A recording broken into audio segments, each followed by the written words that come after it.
What's up, YouTube? Back again. Hashtag MMA Cam number 18. Um, been a little while. I was thinking about actually recording a prediction video for this event, UFC 173.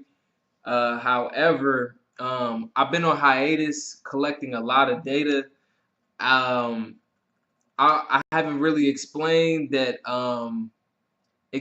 my reason for going missing, but when I make these videos, I take them very seriously. I take my analysis very seriously. I take my predictions very seriously. So a lot of my predictions and analysis come from heavy research, and I felt like I needed to get away a little bit and do a lot more extensive research, diving into fighters and exploring that, and actually you'll be seeing more of the research um, in its physical form, and me uploading and doing a little bit more writing as far as fighters are concerned um, in the near future. Actually, over this summer, I want to release a lot of things that I have planned, but that'll get rolled out a little bit later. But like I said, I wanted to do a prediction video for 173, but I held on to all of my prediction and research and everything because I didn't feel like the time was right. But I after watching 173, I'm so excited. Seeing Daniel Cormier and really the highlight of the night is T.J. Dillashaw taking on Renan Barão. I mean, and just showing a master performance against a guy that many people, especially the president of UFC, thought was the best pound for pound fighter today. So without further ado, let's hop into it. Actually, I want to start off with Robbie Lawler and and his performance tonight against Jake Ellenberger. God, I mean, what else can I say? Head kick Robbie is is a bigger threat than most people uh, or most talking heads, anybody that you talk to on Twitter, give him credit for. Him had just having the threat and actually being able to use it and implement it with his hands is such a scary thought. He didn't really use that against Johnny Hendricks too much, but we saw it against Bobby Volker.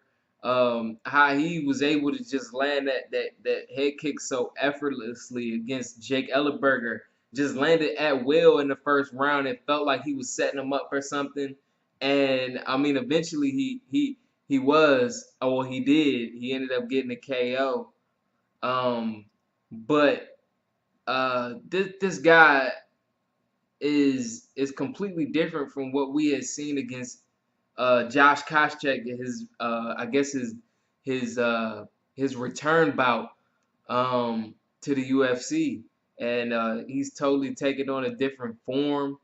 Robbie Lawler is in my opinion, like I said, I've been doing a lot of research and things like that, and um, putting together different skill rankings in each division and showing that I think and saying that I think Robbie Lawler may be the most well-rounded um, welterweight right now as far as in the UFC because he's able to stop the takedown and pretty much everybody in the division, his game plan is portable against them. He can take that and stuff to take down against anybody, um, including Johnny Hendricks, and now we just seen Jake Ellenberger wasn't even able to do anything offensively at all. As far as Jake Ellenberger goes, I thought that he may have been in over his head heading into this fight is because of the momentum that Robbie Lawler was able to establish, especially because GSP is gone. So now you prove yourself against pretty much the best guy in the weight class.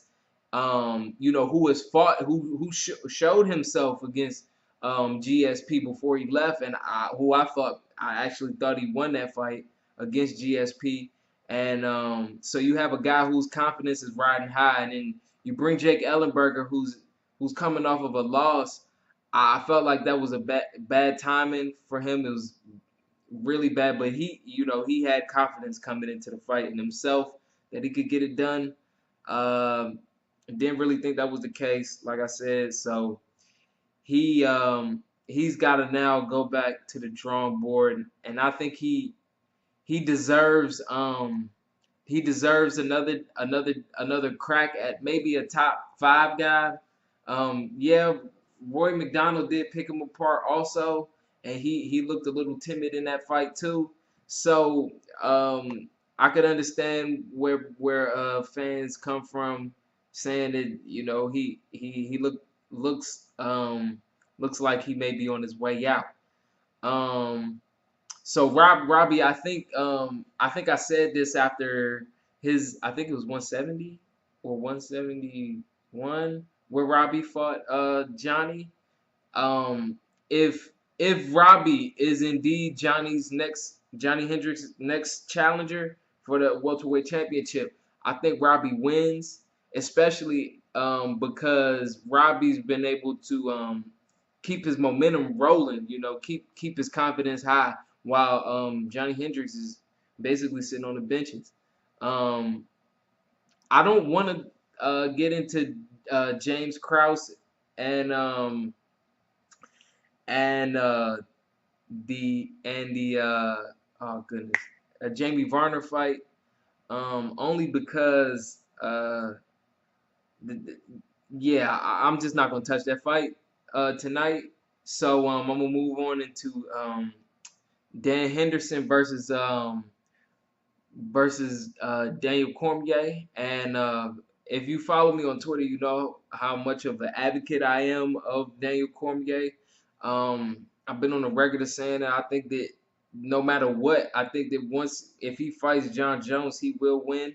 Um, Now that's not to say if Alexander Gustafsson beats John Jones, what could happen. But I do feel like Daniel Cormier is the perfect matchup for John Jones. And honestly, in my honest opinion, I feel like Daniel Cormier might be the best 205er in the world. And this is solely based on skill set. I feel like he's number one. Alexander is number two, and then there's John Jones. John Jones does a tremendous job of scheming around his talents and where his strong suit lies, and basically being able to body his opponent. And he does it with his length, and he does it with a couple of other techniques that some may consider dirty, but I mean they're they're there for a reason, and he uses them. So that's not to say that he's a cheap fighter or anything. I just think that he's very smart at using tactics to win, and I mean, why not? Why not at all? Back to Daniel Cormier though, he looked just as miraculous as he has, in my opinion, in any other fight. Going back to Saul Paleli, um, uh, even when he fought Josh Barnett, Bigfoot Silva. I mean, he excels against big guys. Now seeing him against Dan Henderson, now he's going on this stretch where he's fighting the guys with a lot of power. And I mean, he's just showing them how to fight. He's showing those guys how to how to how to fight. Just like Cain Velasquez is doing in the heavyweight division, he's doing to these smaller guys. And I don't think it stops here. He called out John Jones after the fight. I do think he'll probably be next after Alexander Gustafsson. Like I said, actually, I think I'm more than sure, if you look on my YouTube video somewhere in there, UFC 165 prediction video, I picked Alexander Gustafsson to win the initial fight. Of course, more than likely, I probably end up picking him again whenever the rematch decides to take place.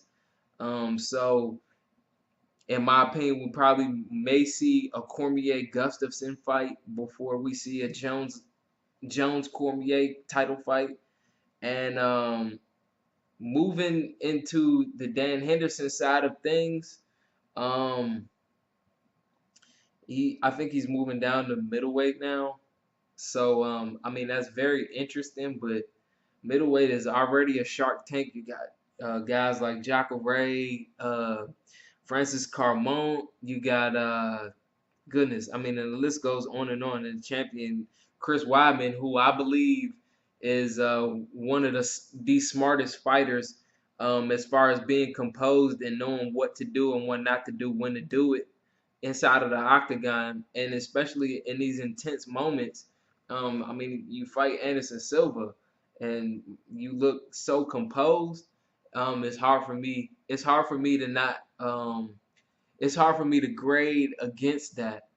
Uh, but I think Dan is one of my favorite fighters to watch. So it'll be a pleasure to see him mix it up with some of those 185ers.